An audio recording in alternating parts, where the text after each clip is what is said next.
to episode 18. Lucky 18. Lucky 18. You can used to be able to buy cigarettes at 18. Can't anymore. Not anymore.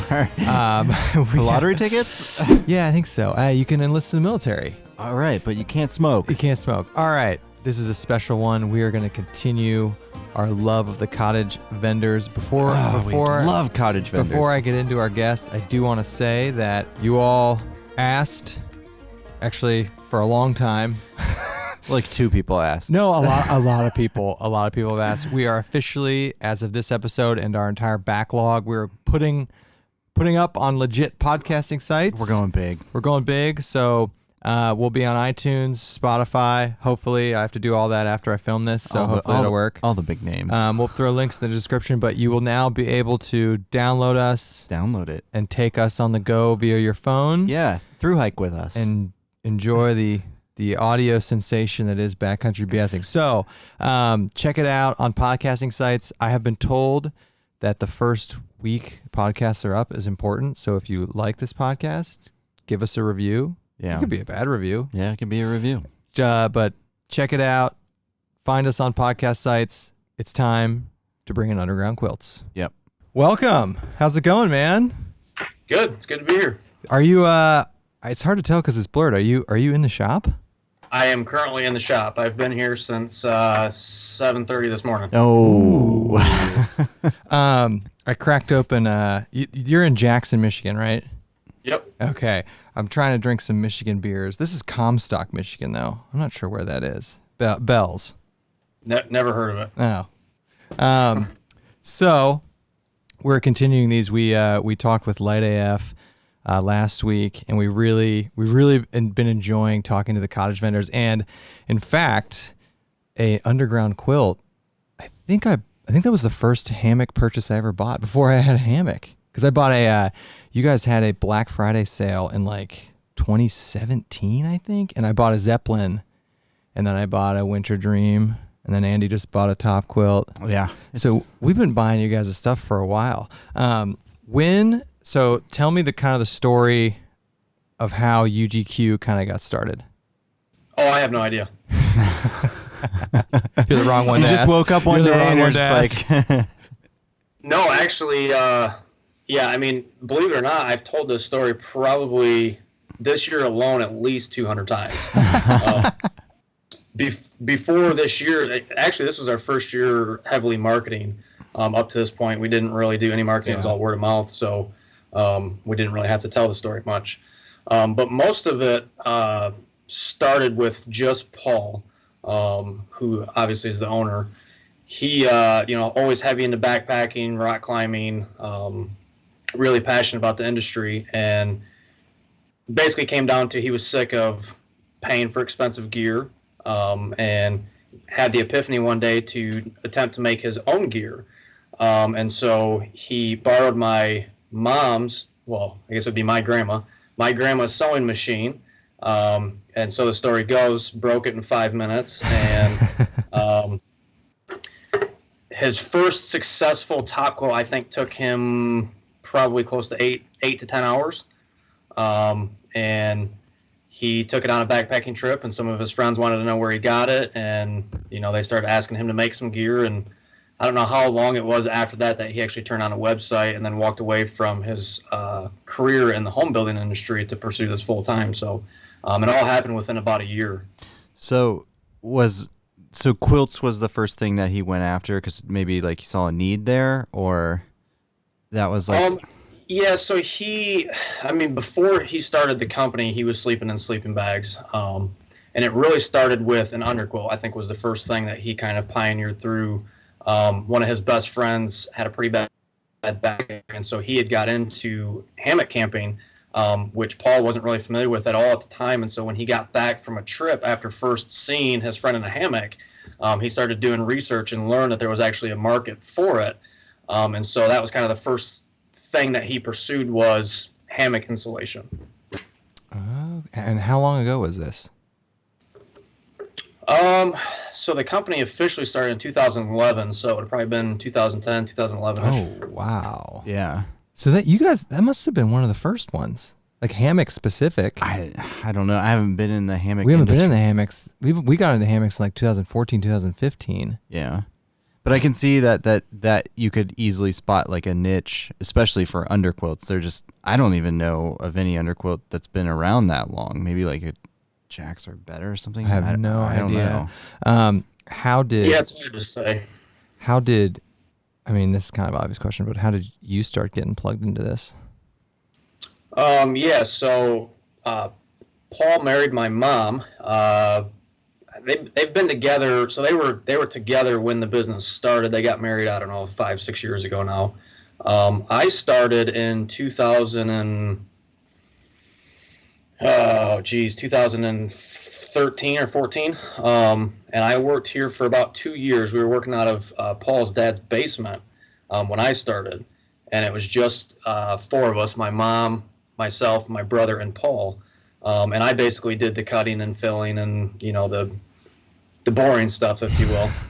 And so I worked here for about 2 years. We went from the basement of Paul's dad's house to the basement of a duplex that Paul and my mom moved into. And then from there, we got our first shop, which was literally a single wide trailer that was, in downtown Jackson. That was a marijuana dispensary before we got in there. That's a fun So fact. literally 3 or 4 times a day, we would have someone stumble through the door looking for the old dispensary. Did it smell? They would have the most puzzled look on their face. They would look around and see all of us working on all these quilts and sewing. Dude, that's hilarious. Yeah. Definitely thought they were tripping. So in that shop, I actually ended up quitting and left for about 2 years. It was too soon for me to work with the family. Right. I did not enjoy it back then. And so I ended up quitting and went and worked as a TV installer for Dish Network for 2 years. And then Paul had decided that he wanted to grow the business to a new level. And so they got back in touch with me and came up with a new game plan to pursue things. And so we moved into the shop that we're in now in 2017 and have more than tripled in size since then. So it's been pretty amazing. Since 2017, you guys have almost tripled. More than tripled. Wow. Yep. How many employees? Right now we are about to hire number 10. Wow. That's impressive. Oh, you guys. So are big. actually we this is still kind of secret news, but not really. We actually are in the process of purchasing a new shop that's about 5 times the size of the current shop we're in. Oh my God. So we've got about 2,000 square foot here. The new shop's about 10,500 square foot. Oh my God. What do you attribute the massive growth in business? Is it just word of mouth about people just seeing how great the product is, or you said you're actively like focusing more on marketing, or Is Chad coming back? Yeah, so for us, it's been YouTube. YouTube's been the biggest avenue for us. I mean, it started out with one of the first people that I reached out to was Joe Brewer with Backcountry Banner.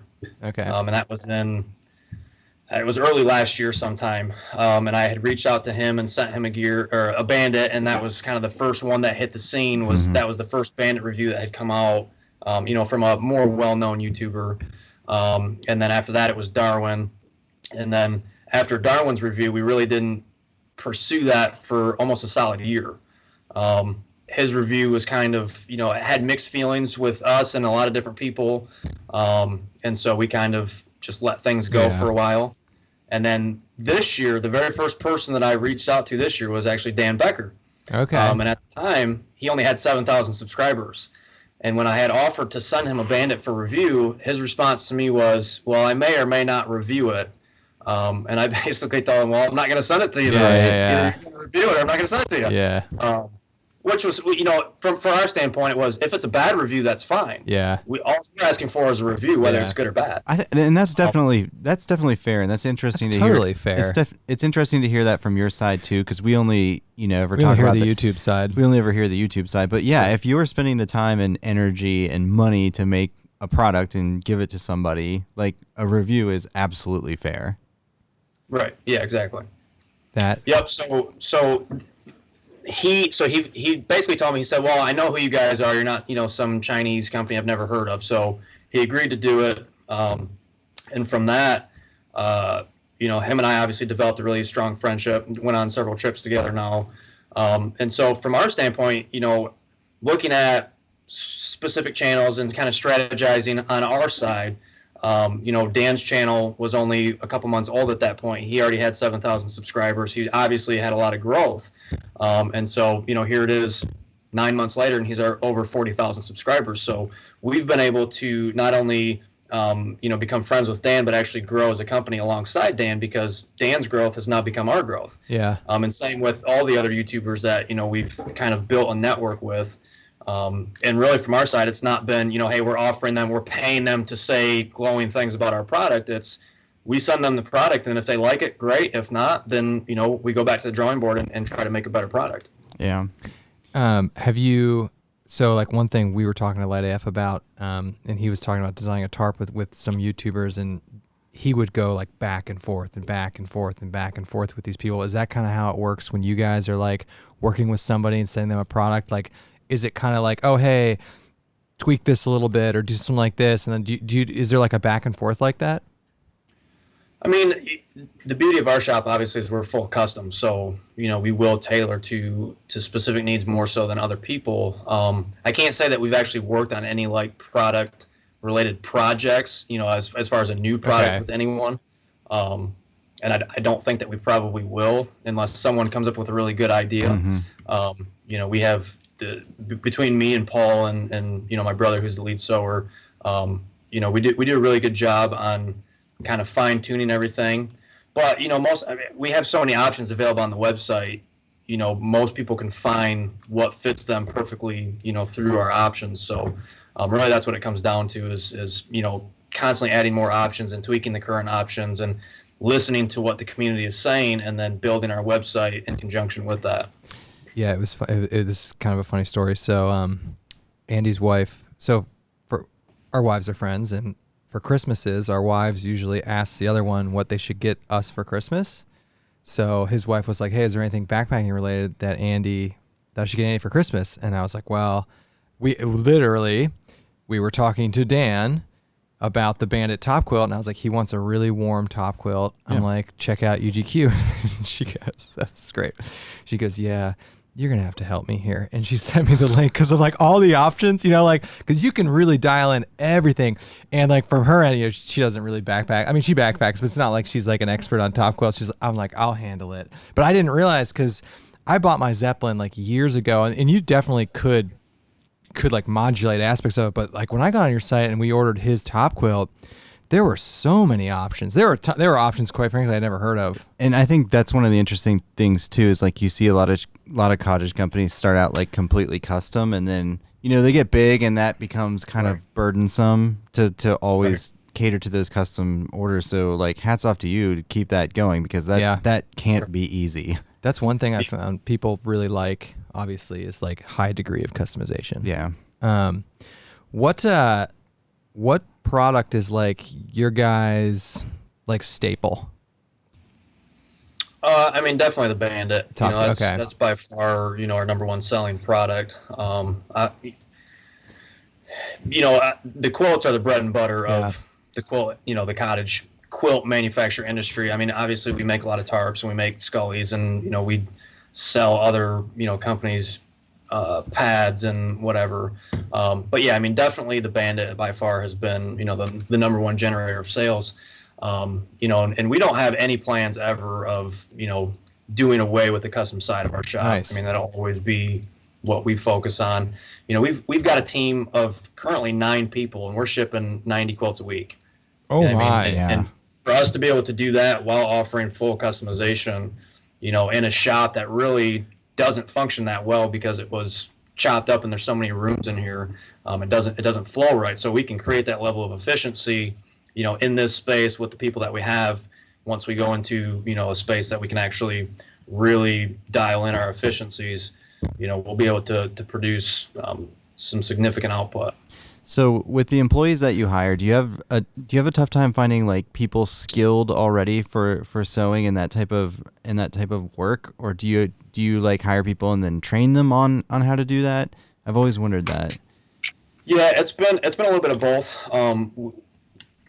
Most of the people that sew came into it with no experience. So really, there's only 3 people that sew on quilts full time here.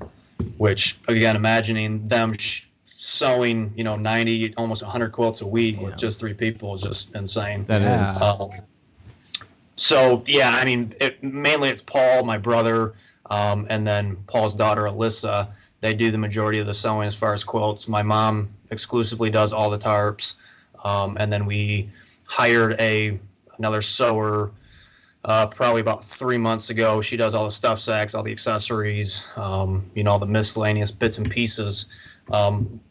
She had some previous experience. What we found is actually better to hire people with no experience because we can teach them, our way right from the very beginning, as opposed to them coming into it with bad habits or things that they learn from. We put out a job posting a couple months ago, and we got 100 resumes of people who had sewing experience, even industrial sewing experience, but they were sewing on heavy duty canvas. And it's like, well, you're going to have to start over from scratch dealing with 10 denier fabrics. Right. Yeah. I mean, it's night and day difference. So it's better for us to look for people who have good attention to detail and good work ethic, and then we can train them the right way. So who's in charge of the concept of a family-run company is very cool to me. Like, is somebody in charge of like the HR related stuff, like hiring and stuff like that, or do you guys all like collectively just like take a look at some resumes and then like bring people in or something like that? Yeah, so most of it's pretty much me and Paul. We do pretty much all of the business side of everything. More so lately me than Paul. He's been focusing a lot on sewing just because our lead times are growing exponentially, and we're trying to keep them down as much as we can. And we got, I don't know, almost 600 orders on Black Friday, and we're just now shipping the last of the Black Friday orders this week. God, that's awesome. So yeah, he's really trying to focus on sewing, which has obviously meant my job has transitioned more into running the day-to-day operation and dealing with all of the marketing and the relationships with different businesses, and as far as hiring and all that, that's pretty much left up to me. So is it cool to work with your family? I don't. Everyone's so busy during the day. There's not a lot of we don't really pay attention to that. We're working with family. In the early days when it was just 4 of us and we were all watching Judge Judy all day while we were Is that what's on in the shop? Judge Judy? That it was Judge Judy, Judge Mathis, and then on lunch it was Bob Ross. God, daytime television is the worst. That's awesome. It kept us, undistracted, really. So, now that we've kind of transitioned into being a legitimate company, everyone has their roles. We come in, we do our jobs, and, we kind of, not that we leave family at the door, but there has to be that level of understanding that, when we're in this building, we're all employees and coworkers, and that has to be that way to set an example to the other employees as well. Yeah, right. We've had some times in the past where there was, jealousy issues or people, who are complaining because certain people seem to be getting special treatment, and so we kind of all try to treat each other very equally. Do you find it a struggle to make sure you're getting out in the outdoors at the same time working in the industry in like a busy shop? Is that a challenge for you? I mean, the nice thing about, for me personally, my position, I get to go out and go on trips multiple times a year, paid, because we're taking our gear out and testing them and going on trips with our YouTubers, and I know that for Paul especially, it's been a challenge for him. Up until 2 years ago, he was working 70, 80, 100-hour weeks, just trying to keep the business afloat, because it was, he was carrying that burden pretty much on his shoulders by himself. So really, he's been the one that has grown this company and got it to where it's at. And so, in the last couple of years, I've been able to take a lot of that burden off of him. So he's now been able to go on some of these trips with me, and he actually has plans on retiring in the relatively near future, which we're semi-retiring. I don't think he'll ever retire. Okay. He's too much of a worker bee. He'll be that guy that says I'm retired, and then he'll come to the shop 4 days a week and be there all day and jump on a sewing machine and see that stuff's piling up, and he'll just jump in and start working. So, but yeah, I know he has plans on doing some more things. But as far as my plan for the next couple of years, I'm definitely going to be doing a lot more trips. I also plan on traveling to a lot of expos. Hopefully, not so much this year, but definitely next year. Yeah. Something that we're going to look into doing as well. Any do you care to share any cool trips you've got coming up, or anything you want to do backpacking wise? Well, believe it or not, I don't really like backpacking. That's fair. It's fair. A lot of people are shocked when I say that. I've had 2 hip surgeries. I've got really bad arthritis in both my hips. I'm supposed to have them both replaced. I've got arthritis in my spine now, so it makes things really difficult for me when I'm walking long distances. But like even we went on the Manitou trip with Dan and Jason and them guys. I even told them, like, look, man, I'm just here to hang out. Yeah. You guys can hike all you want. I'm going fishing at the lake. I'm setting up camp. Dan ended up sleeping in, so that's what we did anyways. Yeah.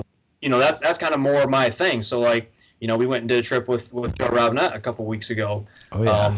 And I told him the same thing. I'm like, dude, I'm not really interested in hiking. Let's go set up a camp somewhere. Yeah. And if we want to hike around, day 2 and go poke around, that's fine. But I'm not really interested in hiking long miles. It's not for me. Yeah, I mean, there's so many different ways of outdoor recreating. This is the joke Andy and I always have is like, we're campers. We're just backpacking to get to camp. Exactly. Like when you're saying, man, it's setting up camp on a lake and fish. We're like, yeah. Like we're just backpacking so we can get to that lake. People rip on us for that. Yeah. Well, whatever. I don't care. I mean, like, it's, we're about the camp experience. I wanted to get to Joe Robinette, right? Yeah, not Jerome Rubinubi like Dan called. Yeah. So we, Andy and I, we've been talking to Dan for a long time, and he told us, a couple months ago that he was going on a trip with you and Joe, and we started fangirling pretty hard on that. So, we obviously watched the trip videos. What was it cool? I mean, what was it like being with him and seeing that process? Yeah, I mean, I had talked with Joe a ton before that trip. We had several phone calls, and kind of already had that friendship thing going on before we went on the trip. So it was pretty natural for me to go and hang out with him because I felt like I already knew him. Right. But yeah, I mean, it was definitely cool. I mean, when you're looking at his camera, there's a million people on the other side of it. It's crazy. So it's definitely a different feel to it than when someone like Dan comes to your shop. It's like, oh, big deal. He'll watch this too. Wait, do you know I'm anticipating that. we have his sound clips on our sound. No, that one. Because you're a big fat We call it the Becker board. We have a bunch of his clips on here. Yeah. That's funny. Is Joe going to be into hammocks now more and using the quilts? So Joe loved it. Yeah, I mean, he had a blast with it. He was super skeptical. Kind of how it all started was I had sent him a top quilt early spring last year. He kept telling me he was going to use it, and things just didn't work out. I sent him a 20 degree, and obviously in the summertime it wasn't really necessary. The first time he used one of our quilts was on a video that he posted. He did a subscriber meetup overnighter with a subscriber, and I saw the video, and so I sent him a text and asked him how he liked it, and he told me that it was one of the best night's sleeps he ever got in the backcountry using one of our quilts. And so he ended up using it in a few more videos that I didn't even know about, and I went back and watched and saw that he was using them. And so I had asked him, I don't remember if it was on the phone or text or what, but I had asked him if he had ever tried hammock camping, and he said that he had tried it but had some really bad experiences with it and wasn't really interested. And obviously I told him, well, it's because you're setting it up wrong, you're not doing something right. Us guys that sleep in hammocks, we know that if you had a bad experience, most of the time it's because you set something up wrong. And so, I basically convinced me, send you a hammock and another quilt, try it out, I'll walk you through how to set it up. And that transitioned into him saying, I'll have no idea how to set this up. So I said, well, why don't we meet somewhere and we'll do a quick overnighter and we'll do the whole setup, blah, blah, blah. And he was all for it. So we put it on the books and made it happen pretty quick. So. And you did it in the middle of winter. I know. Yeah, no, that was a crucial part of it. If I do camping, I don't want it to be cold unless there's snow. Like I don't want to go do cold weather camping. Don't ever come to Ohio. Yeah, don't come to Ohio. Yeah, we've had no snow up here this year at all. Really? Yeah, it's been I mean, we've had probably one storm where we got 4 or 5 inches, and that's pretty much been it. So, are we allowed to talk about your next trip with Joe? We can cut this out if it's not public. we're going on another hammock trip There together. we go. Yeah. Late February. At least that's the plan as of right now. When we got home from the trip, it was the next night we got home. Joe sent me a text and was like, "Hey, I found this event. You want to go to this with me?" And I said, I don't remember exactly what I said at first. And I said, "Wait a minute. You only want me to go because you want me to set up your hammock for you." He's like, "Yeah, you got me." So yeah, I mean, we've kept in contact pretty regularly. We text a couple times a week. But yeah, he's really interested in doing the hammock thing. Right now, he's just not that comfortable with setting it up on his own. So I know he wants a couple more times, with me or with someone that can help him set it up properly. And then, yeah, I'm sure he'll plan on using it a lot more. I got a question. Go for it. You guys have partnered with some really cool companies like Dream Hammock, for example. Do you think you'll ever get into the hammock game, producing your own hammocks? Probably not. And the main reason is we don't want to step on anybody's toes. Yeah. I mean, there's liability involved. There's a lot more things that come into play. Dream Hammock's been an awesome partnership for us. Yeah. And the last thing that we'd want to do is potentially take sales away from them or do anything to compromise that relationship. We had kicked around the possibility of making backpacks. And at the end of the day, we have found what we're good at, and it's making quilts. And so, we wanted to look to other companies to let them flourish in what they're good at, and then build those relationships so that we can all flourish together and kind of build those one-stop shops on all of our websites. So whether you go to theirs or to ours, you can find similar products and build that kit with, businesses that have similar models, full customization and, prints and all the different things that we are known for. That's why we kind of strategically partner with the companies that we did. So this is a good segue because I wanted to ask this question. Are there any, it could be quilt related products? Are there any new kind of things you guys are tinkering with that you want to talk about? Yeah, I mean, we're always tinkering. That's something that me and Paul love to do is product development and prototyping. Yeah. We've made probably, 100 plus prototype quilts over the years. Right now, we're currently working on a full synthetic lineup. Nice. Of all of our products. Oh, sweet. So we're going to be using a loose fill synthetic. So it'll have, basically picture the current Bandit with all the same specs and features and everything with synthetic instead of down. So it'll still have all the same customization, but obviously a much better price point being that it's synthetic. That's cool. And how long do you, when you create new products or you change things or tweak things, how long do you R&D and test stuff out and prototype before it may or may not hit the shelves? So we've been working on the synthetic lineup since probably last summer. Okay. We've made a bunch of test panels. We've put it through dozens of wash cycles and dry cycles, and just to simulate a lot of use. Yeah. The hardest part to R&D obviously is temp ratings, because you have to get out in all those variable temp ratings to make sure that it's performing, the way that you're saying it's going to perform. So anytime you come out with a new product, there's always, at least a 3-season wait period, because you have to put it through all the different variables. We don't have a big scale lab that we can simulate, all the different temperatures. So that's a really good point. I didn't even think about that, from especially making all these quilts. When you buy down or the synthetic fill, do you have a rough idea of how much it would take to insulate for certain types of temperatures, or is that all kind of trial and error?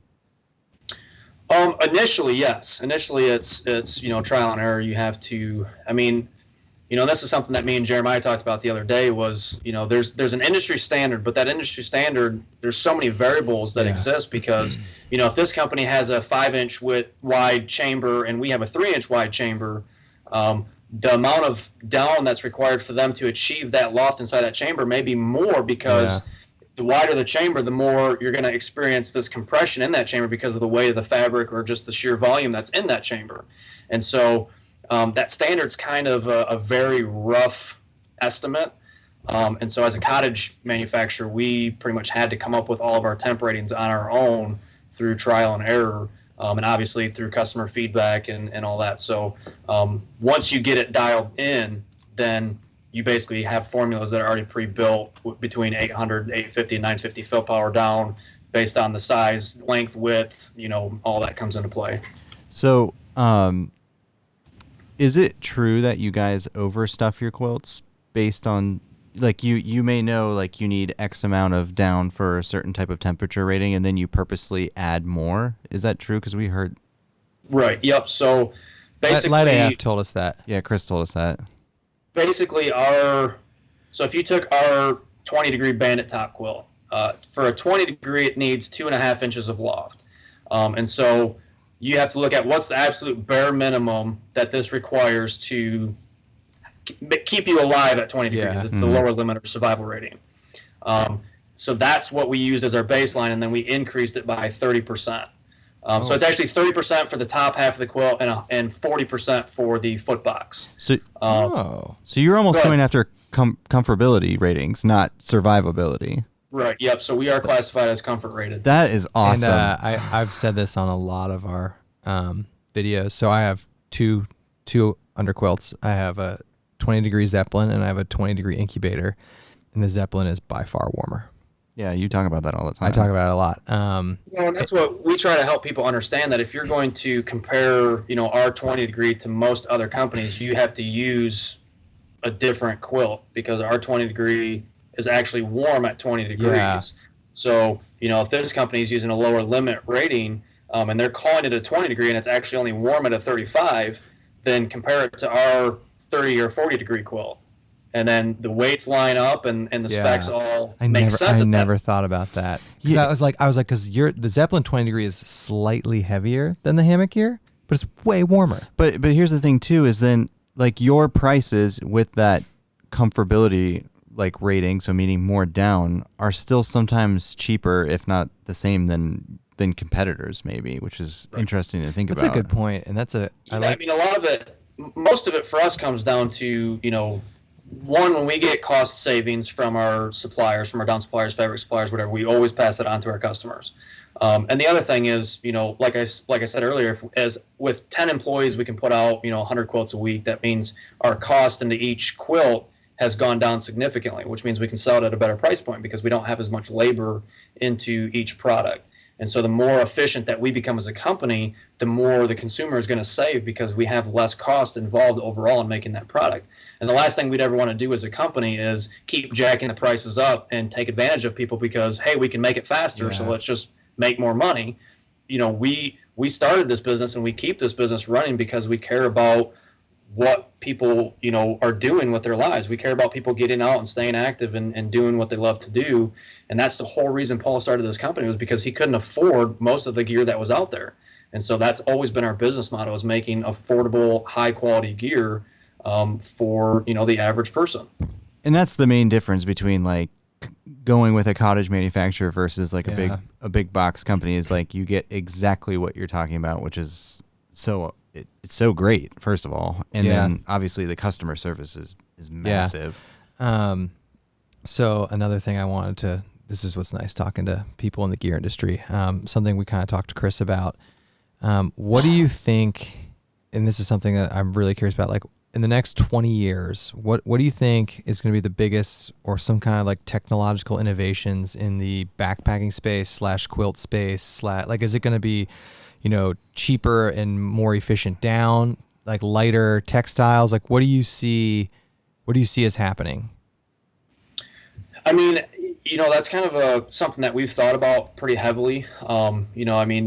We've obviously experimented with 7D fabric already, which is just mind-blowing. Yeah. That they can produce a downproof fabric that's 7 denier is just, it's mind-blowing, because 10 years ago, obviously, that would have never been thought of or heard of. Everyone would be like, what the heck is that?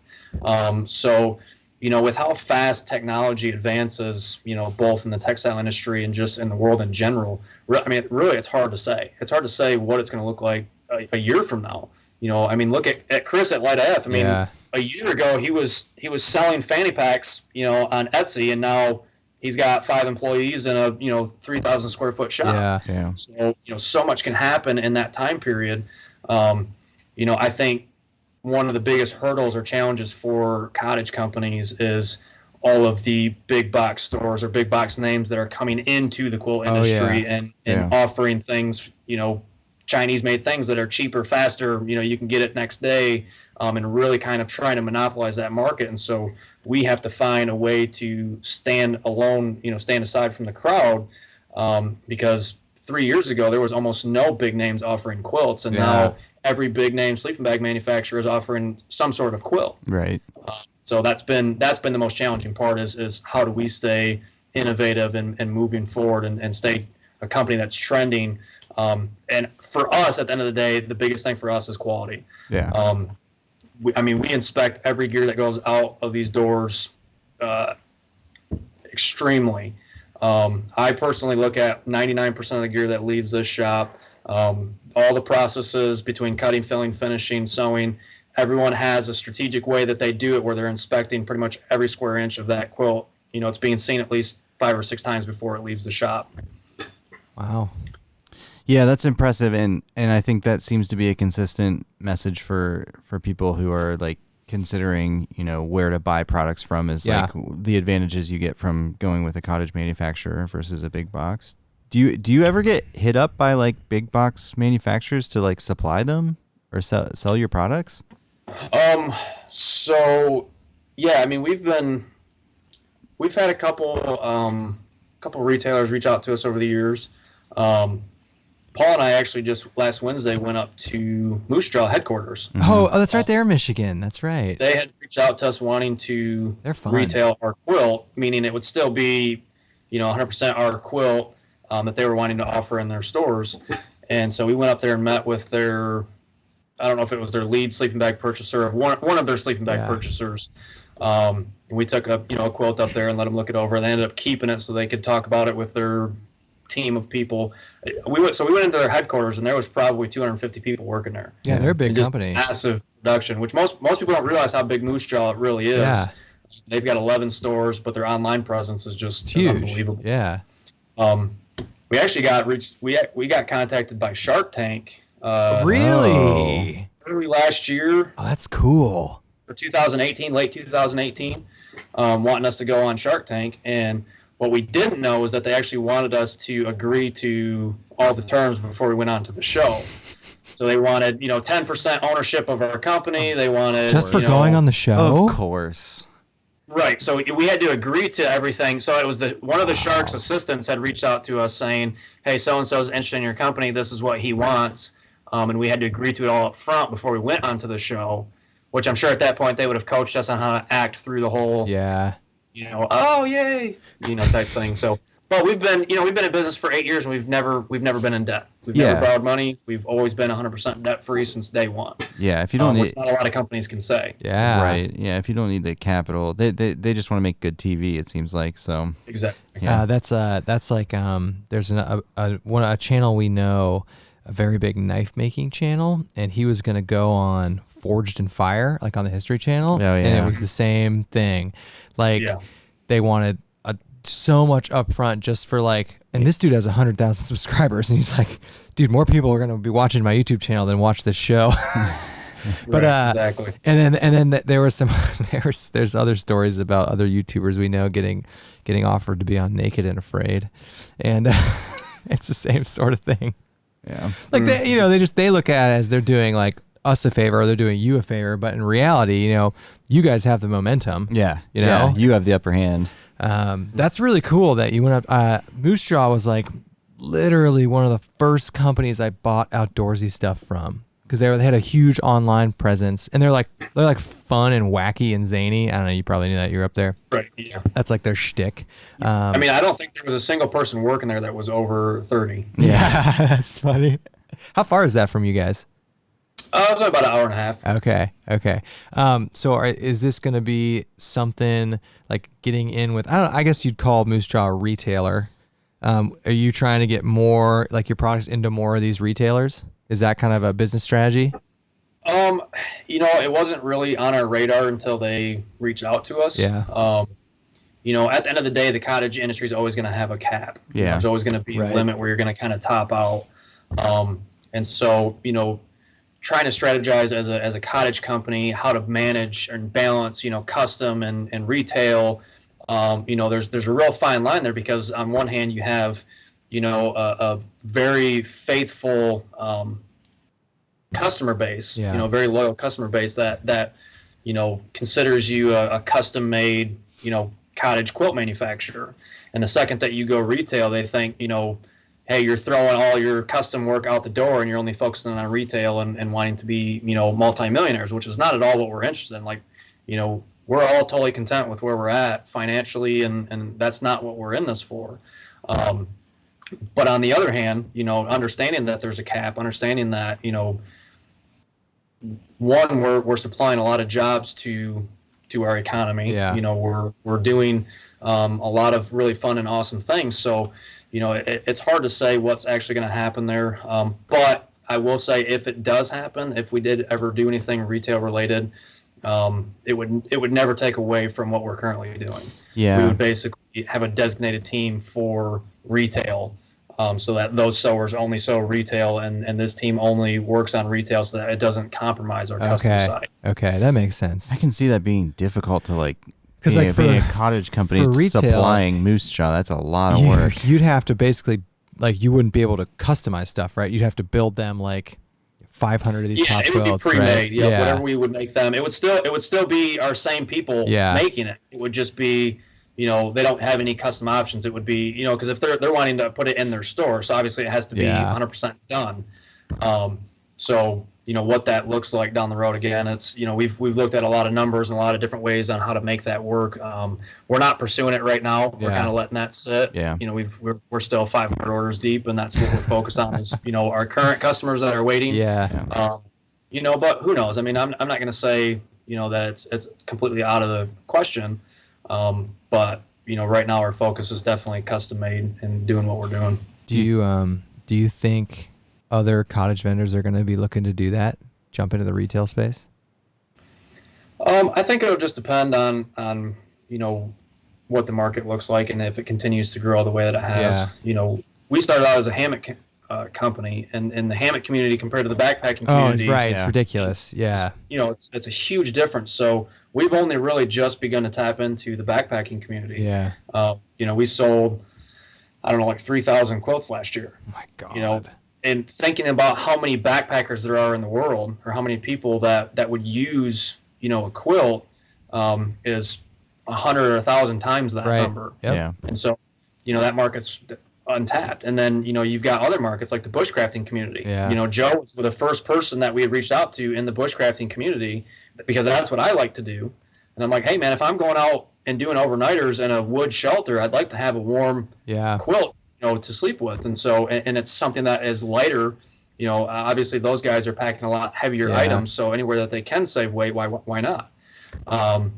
And so Joe had actually never even heard of a quilt before. Never heard of a top quilt at all. That's a big market. And so obviously him being the first one that we pursued in that market has opened up a lot of doors and a lot of potential. And we've also tapped pretty heavily into the big game hunting community. Really? They're going out west and elk hunting, moose hunting. They're going out 10-day trips. That makes sense. And so we actually got featured in a pretty large magazine. One of their chief editors bought one of our quilts, and we didn't know it. And he ended up using it, and then contacted us and asked us if he could do a full page spread in his magazine.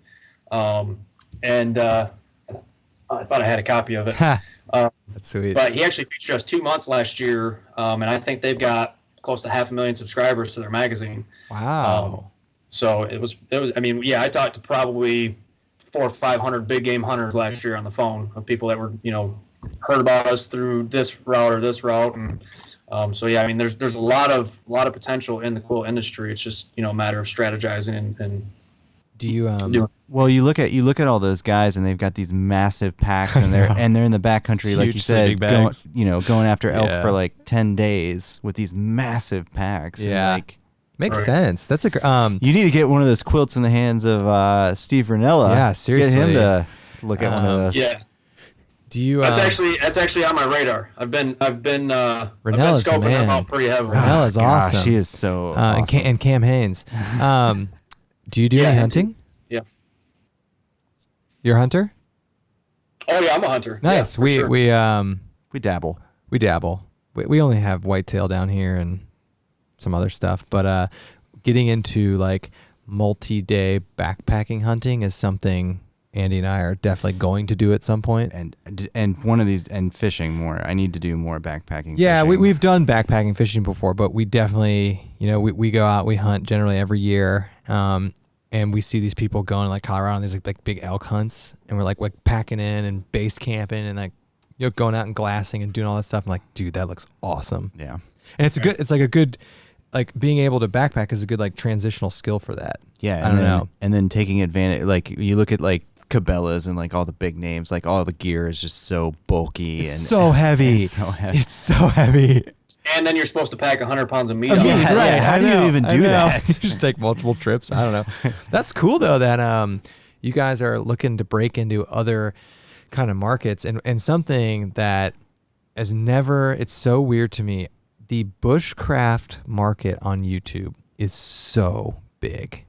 It's much bigger than backpacking. So and much bigger than camping backpacking and camping and hunting, and it's so random to me. I don't know why. People like that survivalist. But people content. like hunting. Yeah, I would think it's just as many people like hunting, but hunting's really not that big on YouTube. I mean, it is, but not like bushcrafting. Of all the outdoor specialties, bushcrafting is by far the biggest. I would agree. Well, I think crafting really took off after the whole doomsday prepper phase, right. where people were, really hyper focused on how to survive, in worst case scenarios. And so you see all these survival challenges all over YouTube of people going out with $20 worth of items and surviving for the night. And, that market's really grown. But that all kind of was birthed out of that whole doomsday prepper, scene. That's a good point. Yeah.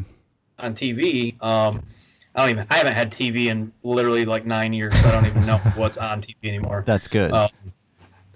My quick side note, my wife is home with all 4 of our kids right now, doing bedtime routines, dinner, all that stuff, so I need to give her a shout out. She also is a stay-at-home mom, full-time, and homeschools all 4 of our kids. So What's your wife's name?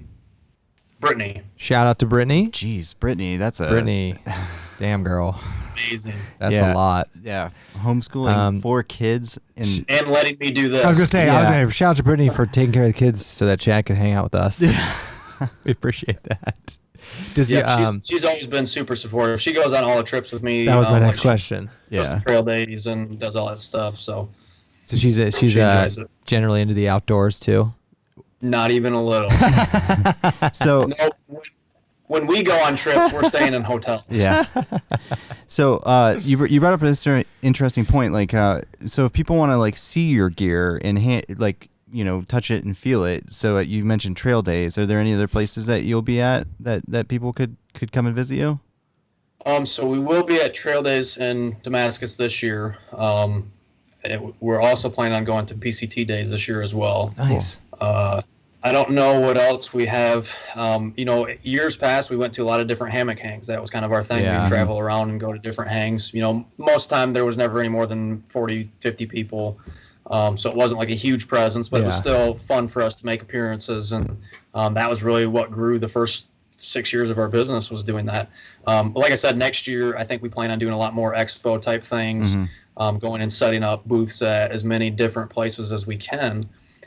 Whether it's hunting expos, backpacking expos, bushcrafting expos, we plan on attending as many of those as we can. So this year, for sure, we'll be at trail days, both in Virginia and PCT days. And with your new store location, that the bigger, better store, do you ever think you'll have like a walk-in retail location? So right now the plan is to have a showroom floor, definitely. Okay. This shop has always been open for people to come in. There's always product out at some point during the day for people to come in and jump on a sleeping pad and test it out. So that's kind of always been something that we've done. We've never told people that they can't come to our shop. Yeah. Nowadays there's so many quote manufacturers. We don't really have anything to hide. We used to have like top secret ways that we baffled and filled things, and now we have a live stream in our shop 24/7, so we just don't really care That's because right, you do. I knew that. That's I knew awesome. that. people are going to copy and do their own thing regardless. So it's just we kind of let that go. But yeah, we'll have probably not a storefront, but definitely a show floor where people can come in and jump in a hammock, see what the underquilt feels like, laying a top quilt. It'll have a tarp and all that kind of setup. So it's a good idea. Yeah, I mean, I think a lot of people who are new to like the cottage experience of like buying, there's some hesitation from people about like being able to touch and feel gear. But I mean, like when you start researching, everybody's giving positive reviews on things, and usually that tips people over. But I still think like there's still an advantage to people being able to like see stuff first. Once in a while. You don't see that a ton with cottage vendors. Well, I mean, right. I mean, it's called a cottage company for a reason. Right. Yeah. Right.